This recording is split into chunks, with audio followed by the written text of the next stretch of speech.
এই সংসারে যখনই কোনো সমস্যা আসে তখন আমরা আমাদের সব থেকে বড় সম্বলের কাছে আশ্রয় খুঁজি, তা হলো আমাদের বিশ্বাস।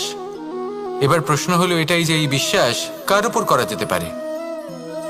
পরিবারের উপর, বন্ধুর উপর, নাকি তাদের উপর বিশ্বাস করা উচিত যাদেরকে আমরা কখনো সঙ্গ দিয়েছি? দেখুন, এই সংসারে বিপদের সম্মুখীন হলে কে আপনাকে সাহায্য করবে সেটা নির্বাচন করা আপনার হাতে নেই। সেটা সেই সকল ব্যক্তির উপর নির্ভরশীল যে তারা আপনাকে সাহায্য করবে নাকি করবে না। অর্থাৎ যখনই কোনো বিপদ আসে সর্বপ্রথম তার সম্মুখীন আমাদের নিজেকেই হতে হয়, আর তার জন্য প্রস্তুত থাকা প্রয়োজনীয়। সেই শক্তি, সেই সাহস অর্জন করা প্রয়োজনীয়। দেখুন, যখনই অন্ধকার আসে তখন সবার আগে কে আপনাকে ত্যাগ করে চলে যায়? আপনার নিজেরই ছায়া।